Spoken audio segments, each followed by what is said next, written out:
Hello, everybody. Welcome to today's reading through the Bible in 365. Today we are going to be focusing on Judges chapters 11 and 12 and Luke chapter 6 verses 1 to 26. So we're getting started in Judges with chapter 11. Now Jephthah of Gilead was a great warrior. He was the son of Gilead, but his mother was a prostitute. Gilead's wife also had several sons, and when these half-brothers grew up, they chased Jephthah off the land. "You will not get any of our father's inheritance," they said, "for you are the son of a prostitute." So Jephthah fled from his brothers and lived in the land of Tob. Soon he had a band of worthless rebels following him. At about this time, the Ammonites began their war against Israel. When the Ammonites attacked, the elders of Gilead sent from Jephthah in the land... When the Ammonites attacked, the elders of Gilead sent for Jephthah in the land of Tob. The elders said, "Come and be our commander. Help us fight the Ammonites." But Jephthah said to them, "Aren't you the ones who hated me and drove me from my father's house? Why do you come to me now when you're in trouble?" "Because we need you," the elders replied. "If you lead us in battle against the Ammonites, we will make you ruler over all the people of Gilead." Jephthah said to the elders, "Let me get this straight. If I come with you, and if the Lord gives me victory over the Ammonites, you will really make me ruler? Will you really make me ruler over all the people?" "The Lord is our witness," the elders replied. "We promise to do whatever you say." So Jephthah went with the elders of Gilead, and the people made him their ruler and commander of the army. At Mizpah, in the presence of the Lord, Jephthah repeated what he had said to the elders. Then Jephthah sent messengers to the king of Ammon, asking, "Why have you come out to fight against my land?" The king of Ammon answered Jephthah's messengers, "When the Israelites came out of Egypt, they stole my land from the Arnon River to the Jabbok River and all the way to the Jordan. Now then, give back the land peaceably." Jephthah sent this message back to the Ammonite king. "This is what Jephthah says: Israel did not steal any land from Moab or Ammon. When the people of Israel arrived at Kadesh on their journey from Egypt after crossing the Red Sea, they sent messengers to the king of Edom asking for permission to pass through his land. But their request was denied. Then they asked the king of Moab for similar permission, but he wouldn't let them pass through either. So the people of Israel stayed in Kadesh. Finally, they went around Edom and Moab through the wilderness. They traveled along Moab's eastern border and camped on the other side of the Arnon River. But they never once crossed the Arnon River into Moab, for the Arnon was the border of Moab. Then Israel sent messengers to King Sihon of the Amorites, who ruled from Heshbon, asking for permission to cross through his land to get to their destination. But King Sihon didn't trust Israel to pass through his land. Instead, he mobilized his army at Jahaz and attacked them. But the Lord, the God of Israel, gave his people victory over King Sihon. So Israel took control of the land of the Amorites who lived in that region, from the Arnon River to the Jabbok River, and from the eastern wilderness to the Jordan. So you see, it was the Lord, the God of Israel, who took away the land from the Amorites and gave it to Israel. Why then should we give it back to you?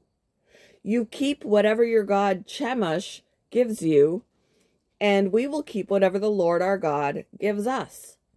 Are you any better than Balak, son of Zippor, king of Moab? Did he try to make a case against Israel for disputed land? Did he go to war against them? Israel has been living here for 300 years, inhabiting Heshbon and its surrounding settlements, all the way to Aroer and its settlements, and in all the towns along the Arnon River. Why have you made no effort to recover it before now? Therefore, I have not sinned against you. Rather, you have wronged me by attacking me. Let the Lord, who is judge, decide today which of us is right, Israel or Ammon. But the king of Ammon paid no attention to Jephthah's message. At that time, the Spirit of the Lord came upon Jephthah, and he went throughout the land of Gilead and Manasseh, including Mizpah in Gilead, and from there he led an army against the Ammonites. And Jephthah made a vow to the Lord. He said, "If you give me victory over the Ammonites, I will give to the Lord whatever comes out of my house to meet me. When I return in triumph, I will sacrifice it as a burnt offering." So Jephthah led his army against the Ammonites, and the Lord gave him victory. He crushed the Ammonites, devastating about 20 towns, from Aroer to an area near Minnith, and as far away as Abel-keramim. In this way, Israel defeated the Ammonites. When Jephthah returned home to Mizpah, his daughter came out to meet him, playing on a tambourine and dancing for joy.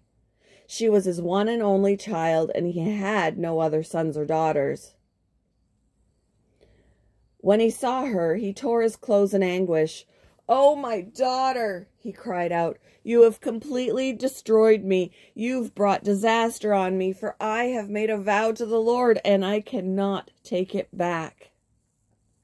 And she said, "Father, if you have made a vow to the Lord, you must do to me what you have vowed, for the Lord has given you a great victory over your enemies, the Ammonites. But first, let me do this one thing. Let me go up and roam in the hills and weep with my friends for 2 months, because I will die a virgin." "You may go," Jephthah said, and he sent her away for 2 months. She and her friends went into the hills and wept because she would never have children. When she returned home, her father kept the vow he had made, and she died a virgin. So it has become a custom in Israel for young Israelite women to go away for 4 days each year to lament the fate of Jephthah's daughter. Chapter 12.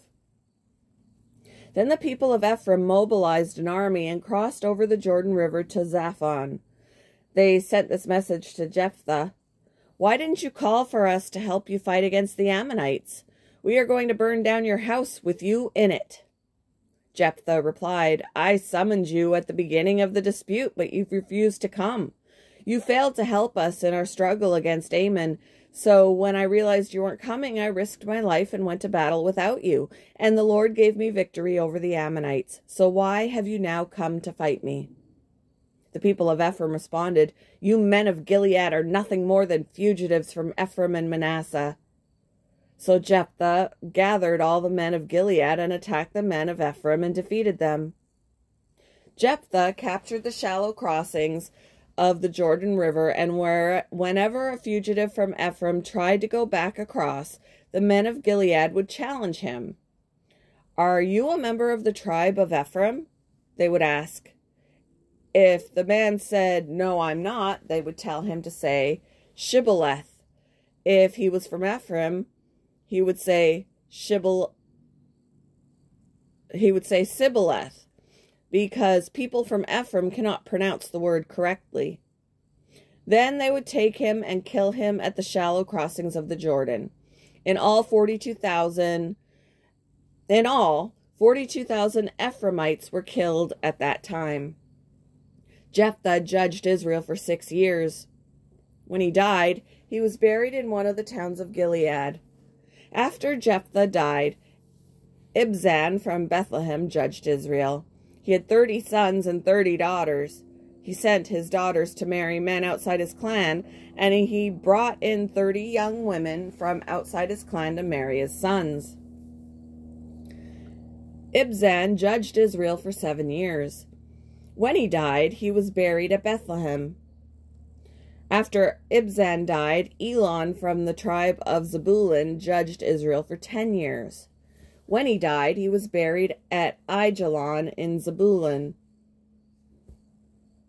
After Elon died, Abdon, son of Hillel, from Pirathon, judged Israel. He had 40 sons and 30 grandsons, who rode on 70 donkeys. He judged Israel for 8 years. When he died, he was buried at Pirathon in Ephraim, in the hill country of the Amalekites. Moving on to Luke chapter 6, verses 1 to 26. One Sabbath day, as Jesus was walking through some grain fields, his disciples broke off heads of grain, rubbed off the husks in their hands, and ate the grain. But some Pharisees said, "Why are you breaking the law by harvesting grain on the Sabbath?" Jesus replied, "Haven't you read in the scriptures what David said when he and his companions were hungry? He went into the house of God and broke the law by eating the sacred loaves of bread that only the priests can eat. He also gave some to his companions." And Jesus added, "The Son of Man is Lord, even over the Sabbath." On another Sabbath day, a man with a deformed right hand was in the synagogue while Jesus was teaching. The teachers of religious law and the Pharisees watched Jesus closely. If he healed the man's hand, they planned to accuse him of working on the Sabbath. But Jesus knew their thoughts. He said to the man with the deformed hand, "Come and stand in front of everyone." So the man came forward.